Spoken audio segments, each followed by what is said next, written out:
Namaskar and welcome to the session on food additives. In this part, we will cover preservatives, antioxidants, acidulants and miscellaneous additives like emulsifiers, stabilizers and thickeners.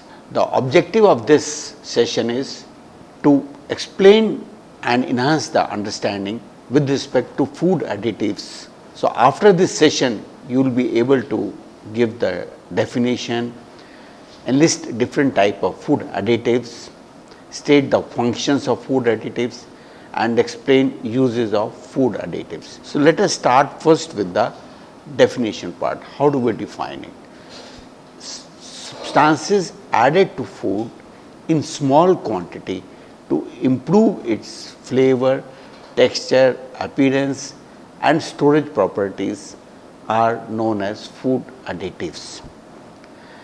If we see the definition of Codex, its components are: it's not normally consumed as a food by itself, it's not a typical ingredient, it doesn't have any nutritive value, and the intention to add is for a technological purpose, including organoleptic purpose in manufacture, processing, preparation, packaging and holding of the food product.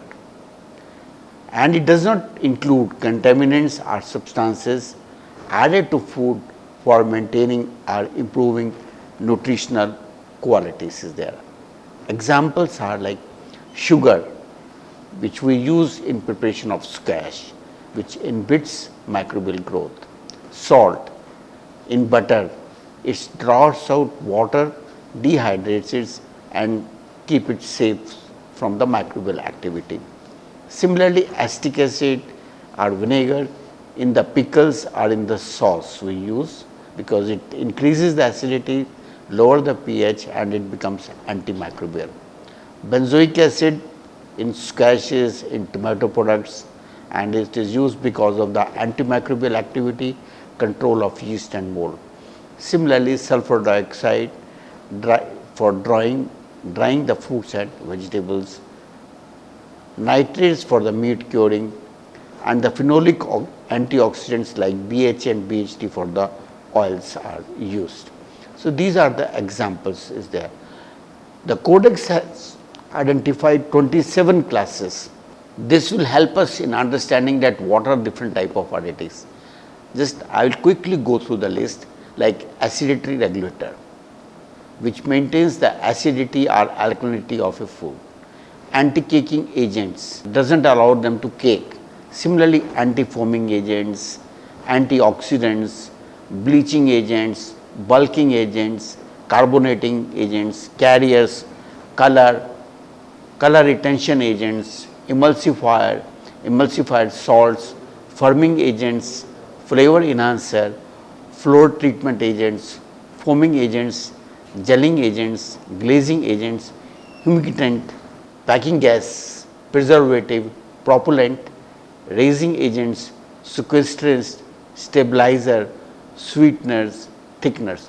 So, these are the 27 functional classes have been listed in the Codex. So, you can identify the additives are around these much numbers are there, 27 types are there. Now, what are their applications?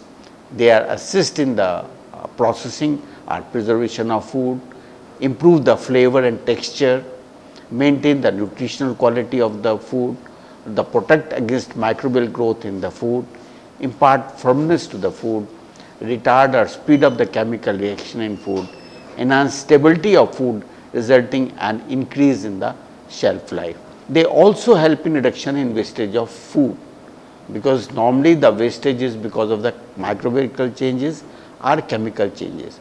So, use of antimicrobial agents or antioxidants help us in reduction in wastage of the food, and they also make food more attractive by use of coloring agents, flavoring agents, emulsifier, stabilizers, thickeners and bleaching agents.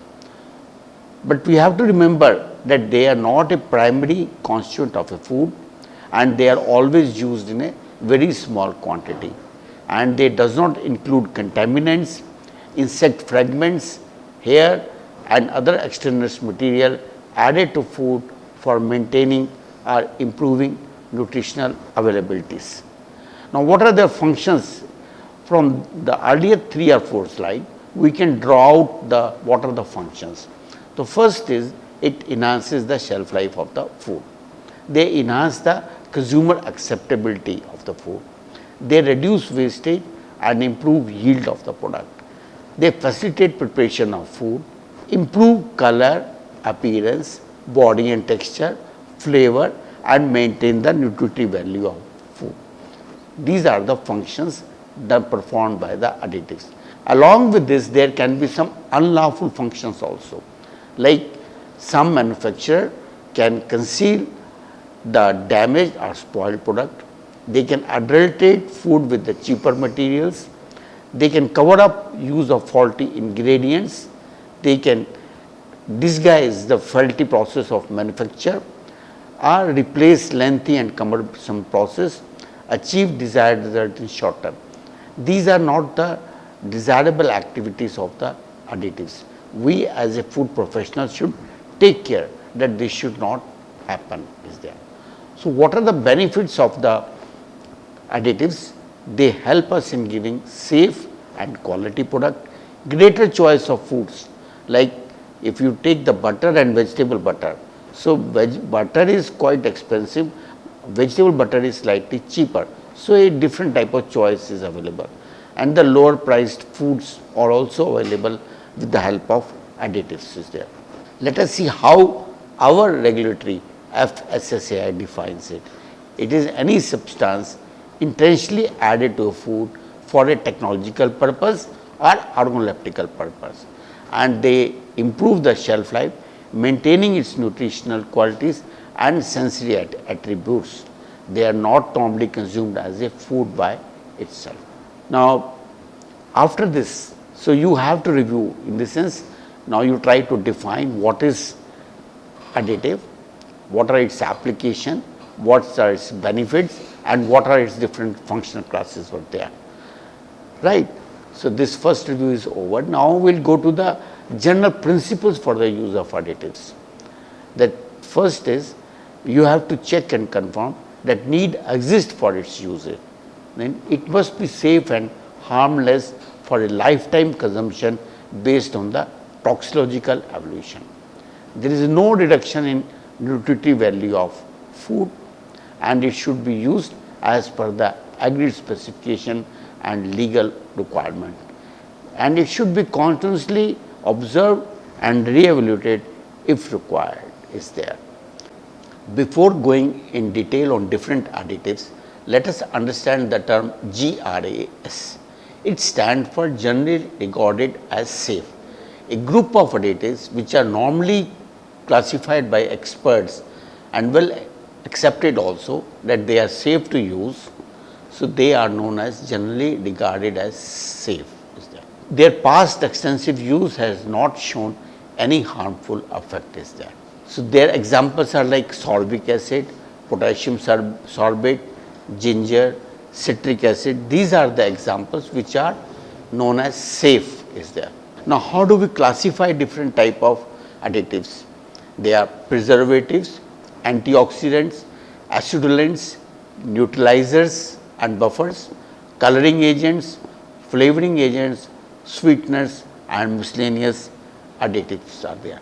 So, we will take one by one. What are the preservatives? The purpose is to stop the food spoilage. As we know, the food spoilage may be because of the microbial growth and chemical changes is there. So, this is one of the method to stop the spoilage of the food and to maintain its nutritive value also. The preservation aim is to extend the shelf life of the product, and there are different methods like thermal processing is there, which includes heating, refrigeration, evaporation, drying, or by use of the chemicals also. Like we all know that the sodium chloride we have been used for long time because they have antimicrobial activity because of reduction in water activity, and it is used for the preservation purposes there. So, the preservative is a substance which when added to food is capable of inhibiting, retarding or arresting the process of fermentation, acidification or other decomposition of food. And the codex defines it as a which prolongs the shelf life of food by protecting against deterioration caused by microorganisms. So, preservatives are substances which helps us in controlling the deterioration caused by the microorganisms. There are three groups we classify: antimicrobials, antioxidants and enzyme fodder. Antimicrobials mean where it inhibits the growth of bacteria, yeast or mold. For example, sorbates are there. Antioxidants, they slow down the air oxidation of the fat and lipids that cause acidity, like BHA, BHT, TBHQ, these are the examples. Then we have a third group called as enzyme fighter or anti-browning agents, which blocks the natural ripening and enzymatic process in the foodstuffs, like citric acid is there. So, examples like benzoic acid, it is an antimicrobial preservative used in the carbonated beverages. Calcium sorbate, primarily used in the dairy products, particularly in cheese for the control of mold growth. BHA and BHT, control of the fat oxidation. Similarly, there are citric acid, ascorbic acid and sulfur dioxide serve all the three functions are there. So, now similarly there are term is used class 1 and class 2 preservatives. What are the class 1 and class 2 preservatives?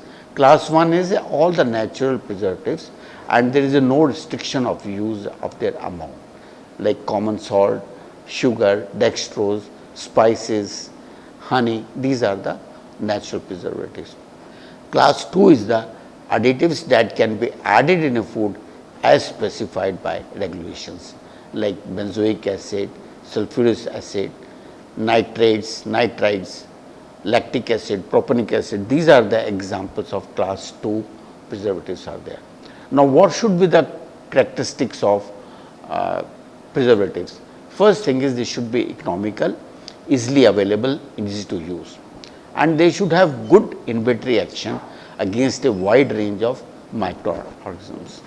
They should have a low order of toxicity, that is they should be safe and no carcinogenic, high stability in the environment, particularly like pH, temperature, redox potential, moisture.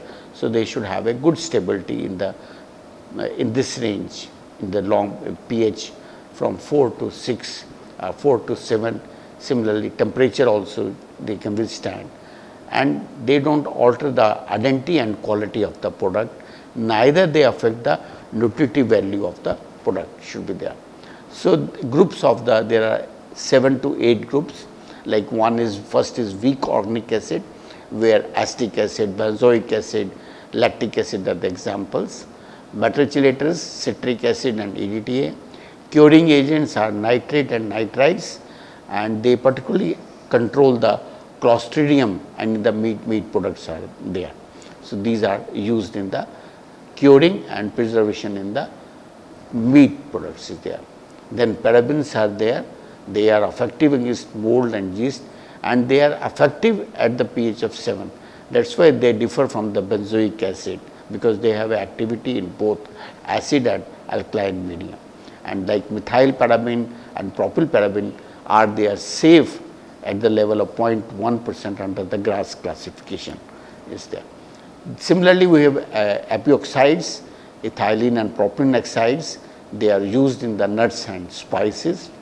Sulfides, sulfur dioxide and sulfides are antimicrobial and antioxidant substances, and hydrogen peroxides is used for the bleaching purposes, and antioxidant agents are BHA and BHT.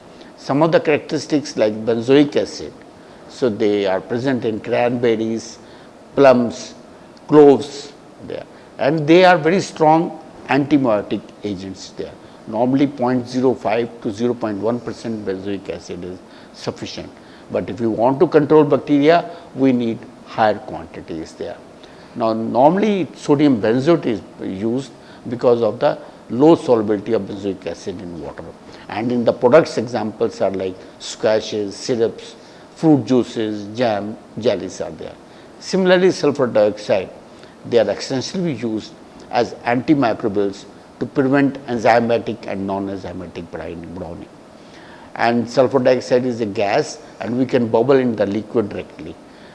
But we use the potassium metabisulfite, and in aqueous solution they form the sulfuric acid and ions of bisulfate and sulfide, and these prevent the growth of yeast and mold, and they are used for the treatment of fruits and vegetables before and drying, and normally like in fruit pulp, squashes, wines and beverages.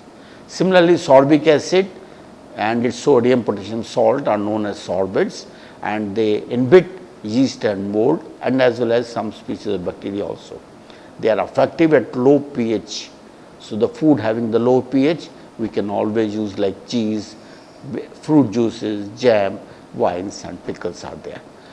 Nitrites, they are used in the meat curing and they contribute to the development of characteristic flavor, and they have a strong inhibitory action against Clostridium botulinum and several other microorganisms. Now, how do we decide that what type of preservative we should use? It depends upon the composition of food, what is the environment of the food, that is what is its pH, what is temperature, what is the redox potential. Then what type of microorganisms which are in the system, in the ecosystem, and which are likely to grow because of this. Similarly, what are the processing and storage condition, what temperature we store it, what is the solubility, flavor, then the naturally its availability, cost effectiveness and legal issues are also there. So, these are the factors by which we decide the use of the preservatives. Nowadays trend is more towards going the natural preservatives, and it's a the term bacteriocins, you must have heard about it. So, these are produced by microorganisms, they are ribosomally synthesized proteins and they possess the inhibitory activities. The examples are like niacin and natamycin. So, they are becoming an effective alternative in food preservation and safety. And the other natural we have already seen like honey is there, even milk can be also used, and dried plums can be used is there. Now, we come to the next group of the additives, that is antioxidants are there. As we know, there are unsaturated fatty acids in fat and oil, and they can go oxidation, which can lead to the development of flavor like rancidity is there. Now, food antioxidants, they control, they interfere and stop this antioxidation process. Examples are like tocopherols are there, ascorbic acid, and lecithin, they have antioxidant properties are there. Now, how does it take place? The other examples are like phenolic antioxidants for fat are BHA, BHT, propionate, and the certain metals like iron and copper present in fat, they also help in fat oxidations. Now, food acids like citric acid, they have ability to bind these metals. So, antioxidants and citric acid are used together is there. Now, what is the mechanism? In oxidation what happens is a molecules lose electron and there is a formation of free radicals are there. So, there is a loss of electron from the molecules, atoms are ion, and there is a formation of food radicals, and this takes place at a higher rate because of when the food is exposed to the air, high temperature, iron, copper, enzymes. So, the antioxidants, they are electron donors and they neutralize the free radicals and stabilize the free radicals, and that is why they prevent the oxidative damages to the product. So, the benefits are the product is having good quality, extended shelf life and preserve the nutritional value. So, natural antioxidants are like vitamin C, vitamin E, carotenoids and polyphenols are there which can be used. Now, we come to the next group of the additives, that is acidulants are there. They are food additives and they lower the pH of any food, and thus they become a good antimicrobial agents also. The functional property for which we use is them, they give the desired flavor and taste is there. Examples like acetic acid, ascorbic acid, citric, lactic acid, malic acid, these are the examples of organic acids. Among the inorganic acids, we have the phosphoric acid, and which is extensively used in cola type beverages is there. Now, citric acid, it is a widely used and it is used in the carbonated soft drinks, and its number is -330. Similarly, malic acid, which is obtained from apples and mangoes, its find application in dry food formulation, and tartaric acid is obtained from the grapes and tamarind, and it is a white crystalline water soluble solid, and application in baking powder, and particularly as a health salt it is used is there. Then we come to the miscellaneous additives. We will cover a few of them like emulsifier, stabilizers, firming agents, anti-caking agents, clarifying agents, curing agents are there. So, emulsifiers, which additive which forms or maintain a uniform emulsion of two or more phases in a food. So, examples are like polysorbates, lecithin, polyglycerol esters, and some synthetic emulsifiers are there. They are very important in like a when you want to give the shiny surface to the non-waxy chocolates, or in ice cream is there, and if you want to have the toffees with lower stiffness to the teeth, we use the emulsifier is there. Similarly, firming agents, they form the texture, and like calcium chloride is the example, aluminum sulfate is the example in the pickles are there. Stabilizers, which gives the thickening agent effect or stabilization is there, like gelatin, guar gum, locust bean gum, carrageenan, alginate, these are the ones. Anti-caking agents, as we know that they reduce the components to adhere to to each other, that is anti-caking is there, like silicates in potato flakes, dehydrated vegetable powders. Similarly, in the tricalcium phosphate in spices and powders are there. The humectants are the moisture retention agents, and which prevent the drying out of the because of the dry atmosphere, like polyhydric alcohols are there, and polypropylene glycol, glycerol, these are the example. And the raising agents, they are additives which liberate gas and thereby increase the volume are better, like we use in the idli making or anything. So, sodium carbonate is used for this purpose. Now, how do we get the codings? There is a system of giving the codes to the additives are there. So, for one system was developed by the Europe. So, they use the first word IN, E is the word used by them. INS word is used by the codex system. It is an international numbering system for the food additive is there. And normally this you will see, if you see the codex table, it is in the 4 columns are there.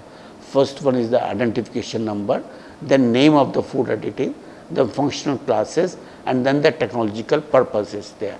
And it consists of 3 to 4 digits such as 100 for curcumins and 1001 for choline, salt and esters are there.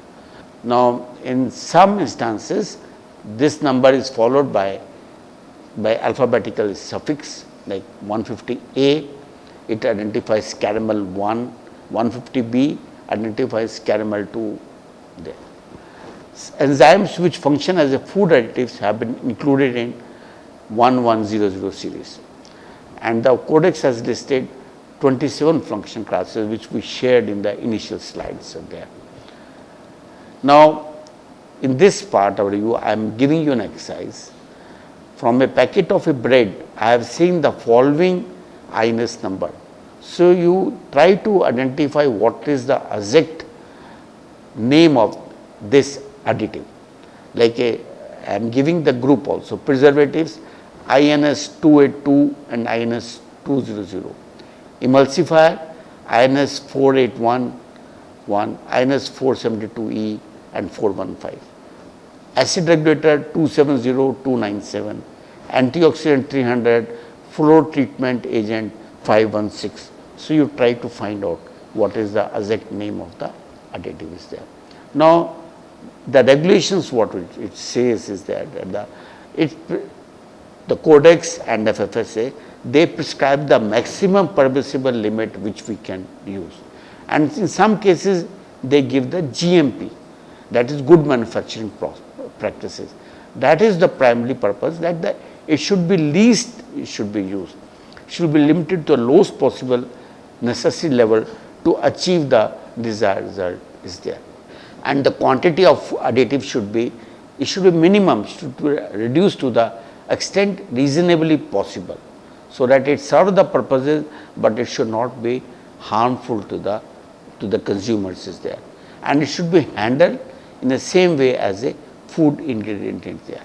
And labeling requirement also takes care that we should specify what class it is there, like it is a preservative, and then you will give the number followed by the specific INS number, or the name should be specified.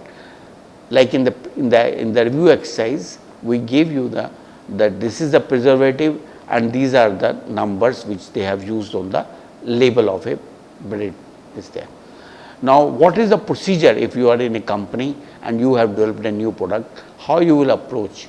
So, first is you have to put an applications, you will give the details of additive requested, name of the food categories where it can be used, a level of use, then give the technological justification, what is the current status under local regulation, what is the regulation requirements under JEFICA, that is a joint FAO-WHS committee on the food additives, codex approval status, approval by the other regulatory authorities, and then technical information such as chemical name, structure formula. So, these information we have to give, and then the FFSA will approve the new additive which you have put. The additives can also have an health concerns also, like allergic reactions can take place because of the sulfides. Similarly, some of the consumers have shown hyperactivity and behavioral issues with the help because of the tartrazine INS of 102. Similarly, because the use of sorbitol can lead to the gastrointestinal issues is there. This is particularly relevant for people who are going for the low calorie products. Similarly, sodium nitrate or nitrate, they have a potential of carcinogenic potential. Aspartame, they also have a metabolic effect is there. These are the things. So, to conclude, the objective of this session was to share with you information with respect to food additives, so that you can have an know about application part of the additives in a very thoughtful manner. So, they are substances added to food to enhance the flavor, texture, color, appearance, storage properties or other qualities. Certain additives which are known as GRAS, generally recorded as safe, we can use them.